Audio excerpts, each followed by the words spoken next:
Bonjour les élèves. Pour cette séance 9, tout d'abord, j'ai rendu toutes les mini-interrogations aux élèves. Ensuite, j'ai rendu les mini-interrogations du plan de travail. Ensuite, j'ai rendu l'interrogation numéro 8. Donc, nous avons procédé à la correction de cette interrogation. Là où je suis assez contente, c'est que la plupart des élèves ont très bien compris tout ce qui était constitution des atomes en termes de neutrons, protons et électrons. Par contre, il est vrai que la question numéro 2 était un petit peu plus complexe, même si elle n'était pas très difficile, et beaucoup d'élèves n'ont pas réussi à la réaliser. Donc, comme je vous avais expliqué, ce qui est très important dans ce genre d'exercice, c'est déjà d'extraire les informations importantes. Au brevet, si vous les surlignez sur votre énoncé, mais que vous ne les recopiez pas sur votre copie, ça ne sert à rien. Donc, il fallait les surligner et les recopier sur la copie. Et ensuite, faire un petit schéma pouvait vous aider. Le gros souci, c'était bien entendu les unités. Alors, procédons rapidement à la correction. Pour le sujet A, la question 1, on vous demandait la constitution de l'atome AR. Donc, l'atome AR, bien sûr, on vous demandait aussi son nom, c'est l'argon, il suffisait de lire. Et le nombre du bas, le numéro atomique, je vous rappelle que c'est le nombre de protons. Donc, on a écrit 18 protons. Comme un atome est neutre, c'est aussi le nombre d'électrons, donc 18 électrons. Et au centre, il y a aussi des neutrons. Pour trouver le neutron, je vous rappelle que l'ensemble du noyau vaut le nombre du haut, qu'on appelle le nombre de masse, 40. Donc, il manquait 22 neutrons. 22 plus 18, ça fait bien 40. Sinon, vous faisiez 40 moins 18, vous obteniez 22. De la même manière, pour le phosphore, excusez-moi, c'est un peu flou, le numéro en bas atomique, c'était 15, 15 protons, donc 15 électrons. Et pour trouver le nombre d'électrons, soit je fais 15 plus 16 égale 31, c'est bon. Sinon, je fais 31 moins 15 et j'obtiens 16 neutrons. Et il fallait dire le symbole de l'atome de phosphore, donc bien entendu, c'est la lettre P. Alors, pour les questions D2, je vous ai fait un petit schéma ici. Malheureusement, en prenant la photographie, on ne voit pas bien les couleurs. Donc, j'ai écrit en noir pour le sujet A et en vert pour le sujet B. Donc, vous avez ici, j'ai grossi bien sûr une feuille d'aluminium qui est très très fine habituellement. J'ai noté l'indication qui est E, l'épaisseur 0,12 mm pour le sujet A et 0,09 mm pour le sujet B. Ensuite, on empilait les atomes. D'accord? Et on vous demandait combien d'atomes peut-on empiler sur cette épaisseur.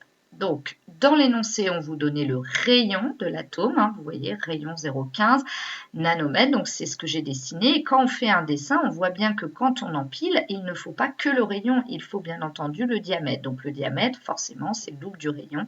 Donc, on obtenait 0,3 nanomètres. Maintenant qu'on a compris qu'il fallait compter le diamètre, eh bien, pour trouver le nombre d'atomes, c'est très simple. Il faut prendre la hauteur totale, c'est-à-dire l'épaisseur, et la diviser par la taille d'un atome, c'est-à-dire son diamètre. Mais pour ce faire, il fallait tout mettre dans la même unité.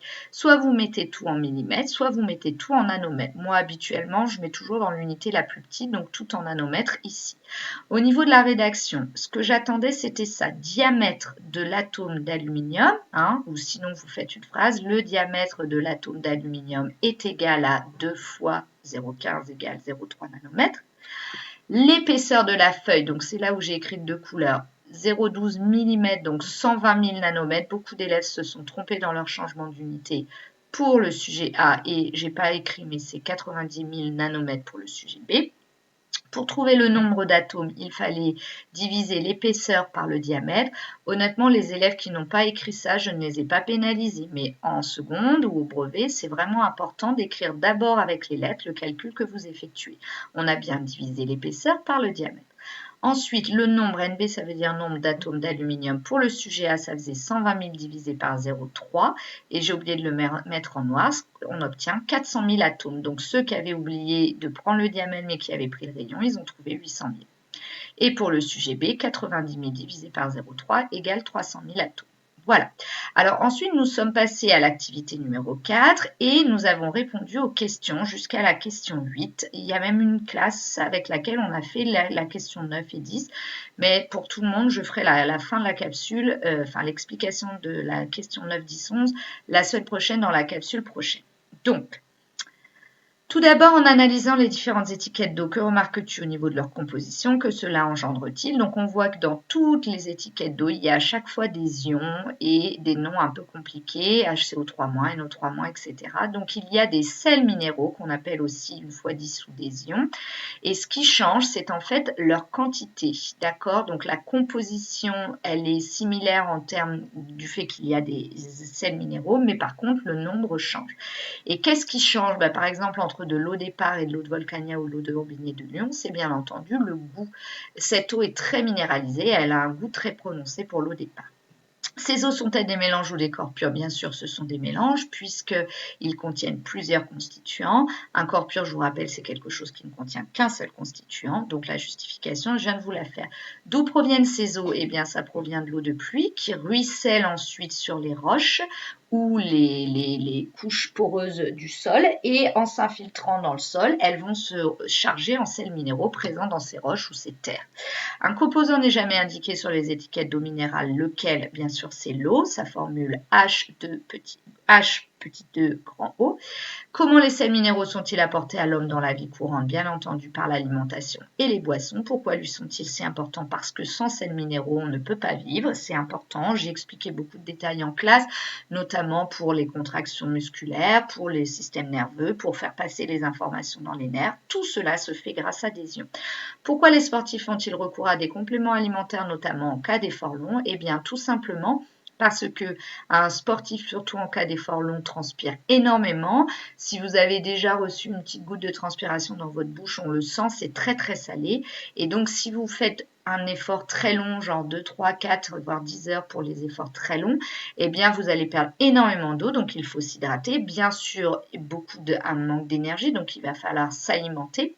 Mais vous allez perdre aussi beaucoup d'ions, de sels minéraux qui sont dissous dans l'eau et qui partent avec la transpiration. Donc c'est pour ça qu'ils doivent se recharger en sels minéraux pour avoir un fonctionnement optimal du corps. Ensuite, la question 7, je vais vous montrer avec le corrigé, et toutes les formules chimiques indiquées sur les étiquettes te sont-elles familières? Sinon, quels sont les points communs et les différentes avec celles que tu as déjà apprises? Eh bien, on remarque que si on cache le 2+ ici, ça ressemble à Ca, donc qui est un atome. Là, ça ressemble à Mg, qui est un atome.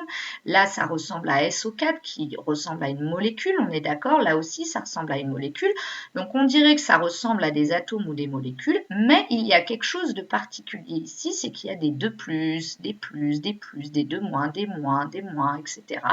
Et donc, en fait, on en est venu à la conclusion que, en fait, un ion, c'est quoi? C'est un atome, c'est-à-dire qu'il y a un noyau avec des électrons autour, ou des molécules, donc plusieurs atomes avec chacun un noyau et des électrons autour. Mais la différence, c'est que quand on a un atome, on n'écrit rien en haut ou une molécule parce que c'est neutre. On devrait écrire un 0 parce que c'est ni positif ni négatif. Or là, comme ici c'est positif ou là c'est négatif, eh bien ça signifie que cet atome ou cet ensemble d'atomes, eh bien n'est plus neutre. Donc il s'est passé quelque chose que nous découvrirons la semaine dernière, donc avec certains de vos camarades, on en a déjà parlé. Alors je voulais revenir sur la question 7. Que signifie AJR? Ici, vous voyez, il y a écrit AJR. AJR, ça signifie apport journalier recommandé. Ça veut dire que c'est le pourcentage des AJR, c'est-à-dire que le calcium, si je prends un stick de ce complément alimentaire, j'en prends 800 mg, ce qui correspond à 100% des ions calcium qu'il faudrait que j'absorbe chaque jour en tant qu'être humain. D'accord? Alors, quand on fait du sport, bien sûr, il en faut beaucoup plus. Du coup, eh bien, on vous posait une question, quelle quantité de sélénium faudrait-il absorber pour apporter 100% des AJR? Donc, il fallait fluoter la case sélénium, et là, on voyait qu'il y avait 18 microgrammes de sélénium dans un stick, ce qui correspond à 32%, et nous, on nous demande combien de microgrammes faut-il pour 100%? Eh bien, ça, c'est un problème de proportionnalité. Donc, je vais vous le vidéo projeter tout de suite, ici. Alors, là, j'ai présenté le tableau sous cette forme. Normalement, c'est plutôt inversé, c'est-à-dire par ligne, mais bon, c'est pareil. On a 18 microgrammes qui correspondent à 32% et on veut savoir quelle masse de sélénium il faut pour 100%. Donc, il faut faire le tableau de proportionnalité, ce n'est pas obligatoire. En tout cas, ce qui est obligatoire, c'est d'écrire le calcul. La masse de sélénium est 2, ou bien M sélénium égale, vous pouvez même mettre SE2- qui est sa formule. Donc, produit en croix, je prends les deux diagonales. La diagonale où deux nombres sont l'un en face de l'autre, je les multiplie. 18 fois 100, divisé par 32, et j'obtiens 56,25. Et l'unité, c'est la même qu'ici, puisqu'on est dans la même colonne, donc microgrammes. Ensuite, on vous demandait quelle masse de poudre de stick il fallait prendre pour avoir 100% des AJR. Eh bien, comme le stick, ici on le voit, fait 15 grammes et que c'est pour 32% de sélénium, eh bien on faisait un produit en croix de la même manière. 15 grammes correspond à 32%. 100%, je fais 15 fois 100 divisé par 32 et j'obtiens 46,875 grammes. Donc, voilà pour cette partie que nous avons réalisée. Donc, pour les élèves à distance, vous pouvez bien sûr imprimer la correction. Sinon, je vous la donnerai la semaine prochaine parce que je l'ai donnée à tous vos camarades. En tout cas, écoutez bien la capsule. Alors, la dernière chose que je voulais vous montrer, c'était ça. Donc, dans le cours, pour la semaine prochaine, vous avez à réviser ici à apprendre le tableau. Donc, vous n'apprenez pas ça pour l'instant, vous n'apprenez, c'est pour le coup vraiment du par cœur. Donc, vous avez ici une liste d'ions. Vous devez connaître, si je vous donne la formule, vous devez connaître le nom et vice-versa. Si je vous donne le nom, vous devez être capable de trouver la formule. Première idée, vous pouvez vous faire des cartes flash, c'est-à-dire que vous faites des petites cartes cartonnées, des fiches que vous découpez en petits carrés.